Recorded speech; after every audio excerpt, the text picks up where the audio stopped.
بسم اللہ الرحمن الرحیم۔ السلام علیکم، میرا نام وقار اشرف ہے اور آپ ہمارا یوٹیوب چینل وقار اشرف ٹی وی دیکھ رہے ہیں۔ ناظرین، جب ہم گاڑی خریدتے ہیں تو ایک چیز جس کے بارے میں ہم جانتے رہتے ہیں وہ یہ ہے کہ ہمیں گاڑی کا کون سا رنگ خریدنا چاہیے۔ کیا سلور لک ہونی چاہیے یا وائٹ لک ہونی چاہیے جو ہماری شخصیت کے مطابق ہو، یا کیا ہمیں کسی اور رنگ والی گاڑی لینی چاہیے۔ لیکن جب ہم ٹائر خریدتے ہیں تو ایسا نہیں ہوتا، اگرچہ ہمارے پاس 100 چیزیں ہیں کہ وہ ٹائر پر غور کریں، چاہے وہ آف لائن ہو یا آن لائن ٹائر خریداری ہو۔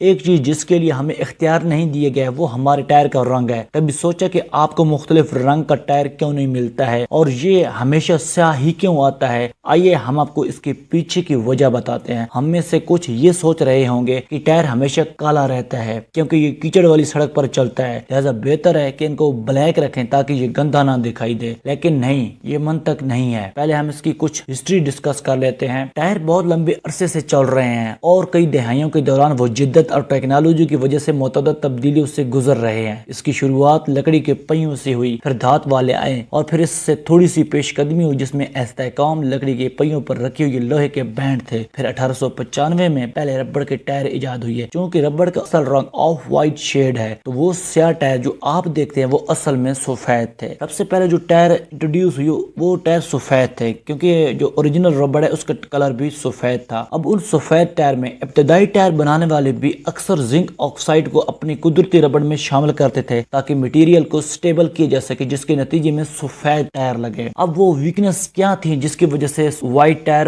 مارکیٹ سے ختم ہو گیا؟ اس کی ایک تو یہ ویکنس تھی کہ اس کی ڈیوریشن بہت کم تھی۔ ایک تحقیق کے مطابق اس کی ڈیوریشن صرف 5000 کلومیٹر تھی اور پھر اس کے بعد وہ سافٹ فارم میں تھا، اور پھر اس سے بڑھ کر اس کی ویکنس یہ تھی کہ وہ ویئر اینڈ ٹیئر بہت جلدی ہو جاتا تھا اور پنچر بھی بہت جلدی ہو جاتا تھا، اور ایک اور یہ ویکنس تھی کہ وہ ہیٹ ریلیز نہیں کرتا تھا۔ اب ہم آ جاتے ہیں بلیک ٹائر کی طرف۔ بلیک ٹائر 1917 کے آس پاس کاربن بلیک شامل کرنا شروع کیا، تب ٹائروں نے رنگ بدلا۔ اب یہ کاربن بلیک یا بلیک کاربن یہ کیا چیز ہے؟ کاربن بلیک ربڑ کو مضبوط کرنے والا ایک اضافی ایلیمنٹ ہے جو ربڑ کی مصنوعات کی کثیر تعداد میں استعمال ہوتے ہیں، خاص طور پر گاڑیوں کی صورت میں بڑی تعداد میں کاربن بلیک ٹائروں کے لیے استعمال ہوتا ہے۔ اس کے علاوہ کاربن بلیک کو ربڑ کے ساتھ جوتوں کے سولز اور بہت ساری دیگر مصنوعات میں استعمال کیا جاتا ہے۔ کاربن بلیک کو ڈرائیونگ کے دوران اضافی حفاظت کے لیے بھی استعمال کیا جاتا ہے کیونکہ یہ ٹائر کو اپنے مضبوط ورژن میں بدل دیتا ہے۔ یہ ٹائر اور سڑک کے مابین رگڑ کو کم کر کے اور ہیٹ کی پیداوار کو کم کر کے ٹائر کی زندگی کو بڑھا دیتا ہے۔ اسی وجہ سے ان میں موجود کاربن کیمیکل کی مدد سے ٹائر کا معیار یقینی بناتا ہے، جبکہ ٹائر کو کسی گاڑی میں ایک اہم ترین حصوں میں سے ایک سمجھا جاتا ہے کیونکہ یہ کسی گاڑی کا واحد حصہ ہوتا ہے جو یہ یقینی بناتا ہے کہ ٹائر پائیدار اور قابل اعتماد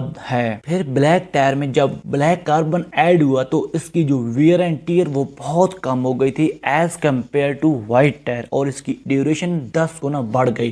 وہ وائٹ ٹائر جو صرف 5000 کلومیٹر چل سکتا تھا یا اس سے تھوڑا سا زیادہ، لیکن جو بلیک ٹائر وہ 10 گنا یعنی 50,000 کلومیٹر یا اس سے زیادہ سفر کر سکتا ہے، اور پھر یہ ہیٹ ریلیز کرتا ہے۔ نہ صرف کاربن بلیک بلکہ رنگ بلیک خود ہیٹ اور سورج کی روشنی کا ایک اچھا ایبزارب ہے۔ سیاہ ٹائر کم سے کم نقصان اور بہتر عمر سے لطف اندوز ہوتے ہیں، جس سے وہ گاڑی کے لیے ایک زیادہ عملی آپشن بن جاتے ہیں چونکہ سیاہ ٹائر بہت آہستہ آہستہ ختم ہو جاتے ہیں۔ U V rays protection. Carbon black tyre U V rays اور اوزون کے نقصان دہ اثرات سے بچاتا ہے، اور پھر یہ پنکچر بھی بہت کم ہوتا ہے as compare to white tyre. White tyre بہت جلدی پنکچر ہو جاتا ہے، بلیک کاربن والا ٹائر بہت کم پنکچر ہوتا ہے۔ ایک وقت تھا جب کالا کلر بورنگ محسوس ہوتا تھا، لیکن سیاہ رنگ کے ٹائر یقیناً اس کے نقطہ نظر کو بدل چکے۔